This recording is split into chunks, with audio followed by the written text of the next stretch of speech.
What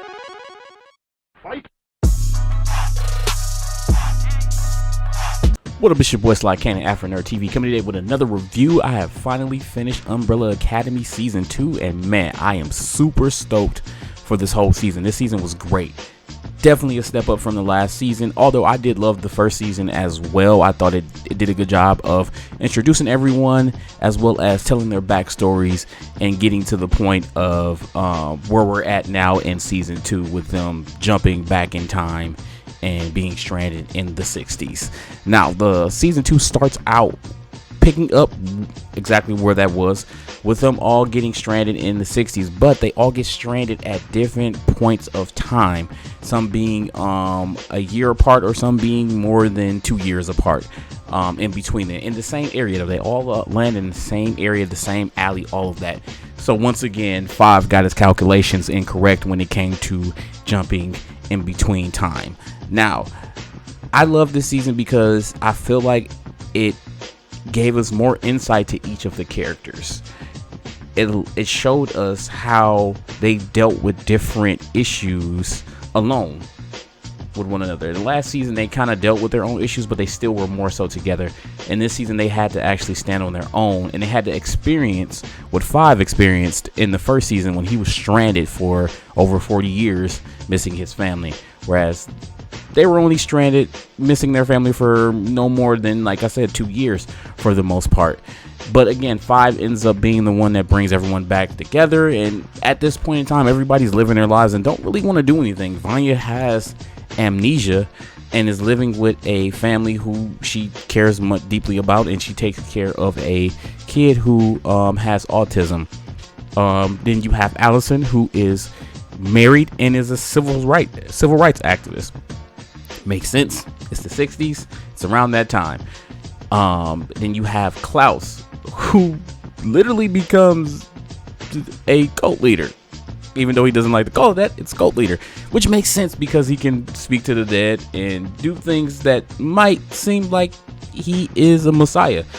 And Ben's just along for the ride. Poor Ben, constantly taking care of his brother Klaus for the most part, and Klaus being a dickbag brother and abusing him lovingly, if that makes sense. If you have older siblings, then you know what I'm talking about. And then you have Diego, who was stranded in the crazy house because he knows about JFK being assassinated and he wants to stop it because he has that hero complex that his father gave them all. Diego has the worst when it comes to that hero complex for the most part. And then you have Luther, who is now a bare knuckle underground fighter called King Kong. So they're all dealing with things each in their own way, and it looks like Luther is more acclimated to where they are in time than anyone, if we're completely being honest. It seems like he was the most happiest out of the bunch because he didn't really necessarily have to deal with anything, just being the right-hand man of the person he was employed by, whereas Allison had to deal with racism, her husband being arrested, and everything else that we as black people dealt with around that time for the most part. Diego's in the crazy house and he's trying to get out for the most part, and he really wants to stop JFK, not really caring about the consequences that could happen. As Five explains to him, you're going to change the timeline and we can screw up things way more than we already have because we brought the apocalypse back with us during this time. And then you have Vanya, like I said, she has amnesia, so she's just oblivious to everything, but she still wants to know who she is and what's happening. Klaus is Klaus. He got bored of something. He doesn't want to be a cult leader anymore. People love him too much, and he wants to get away and have some peace and everything. But again, to me, the most tragic thing in the situation is Ben, because Ben is, again, accompanying Klaus all over the country, and he's been around with him since they were a kid, since he first died, and making sure that Klaus is all right, trying to be a conscience for the most part, but not being able to speak to any of his other family members because Klaus is a dick and won't tell them. Overall, I'm giving this season a 9 because from the beginning of how that first 10 minutes of the episode was crazy, hands down crazier than the whole first season, how that transpired and everything. The fight scenes were great, especially Diego versus their dad. That was great, especially the ending because he gets shanked by his father, and they go on about that, talking about that, how like he sucker punched me, he shanked me, and that is hilarious to me that their dad just shanks Diego with a knife, and he uses knives. Good thing he did not, but that's great.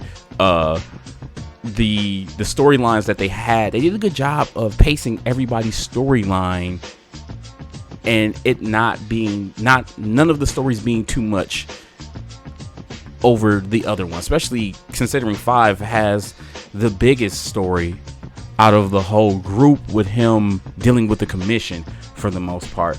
And with this season, they kind of tied Diego into this storyline. So Diego and 5 have a shared storyline when it comes to the commission, which I thought it was super dope, because it brings those two closer to one another. Because if anything, those two have the biggest hero complexes out of the whole group. Even though Luther is number one and he's supposed to be like the Captain America of the group and the virtuous one of the group, it seems like he lacked the hero gene more, in this season than he did in the first season. So that was kind of dope to see that role switch. By the end, Luther becomes Luther again because he's number one. But I think that they did a good job with making sure that the story wasn't stale. In my opinion, the story wasn't as stale as the beginning of the first season. In my opinion, even though I've read some of the comics, I was a little bit lost in the first season. But in this season, I think they did a good job of keeping the story on task, even though they had so many diverging stories.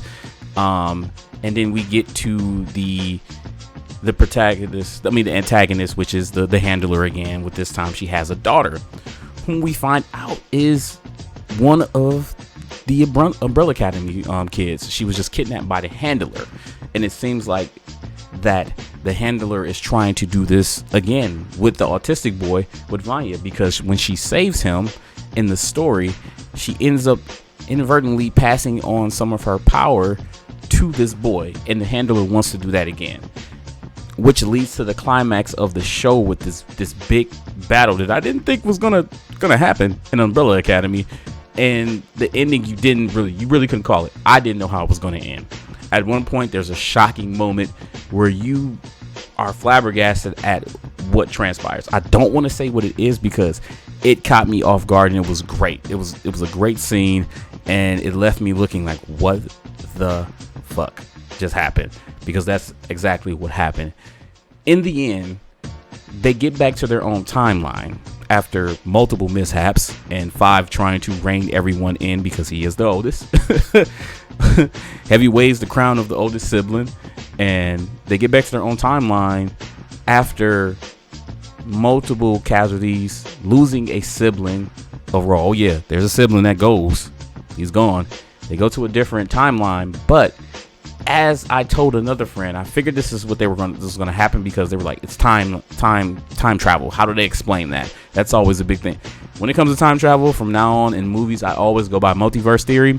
Sure enough, that's literally what this was. The ending, they go back to 2019, the day after the apocalypse happens in season 1 with Vanya, and they seemingly are home, but there's a huge picture of Ben on the mantle, and their father is alive. To everyone's shock and amaze, he's alive. And then we get Ben with this weird looking haircut, looks trash, and mustache, and 5 other people sitting on the stairwell, silhouetted. And instead of it being the Umbrella Academy, it's the Sparrow Academy. Now, that is a huge cliffhanger in my opinion, because that means that we have to deal with parallel universes now, not just time travel. And we have to figure out how they're going to get back to their original universe, if it even exists, because we don't know if it exists because Vanya destroyed it.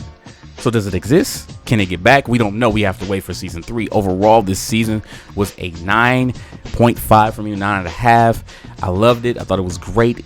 If you're looking to watch any of the Umbrella Academy, if you've never seen it, this does have spoilers, but it won't take away the experience from the first season to the second season. It's a great show. Definitely watch it. Again, 9 out of 5. 9.5 out of 10 for me. And I'm definitely going to watch it again because I loved it. And I need more Klaus. I need more Ben. And I need it now. This has been Sly Kane at AfroNerd TV. Peace. What up, Sly Kane here again. Thanks again for watching the video you just watched. Be sure to hit that bell button so that you can be notified whenever I post something on the channel. And make sure you follow the various social media sites that you see below down here. And make sure that you look at any of the videos that's on the channel right now. I greatly appreciate it. Thanks.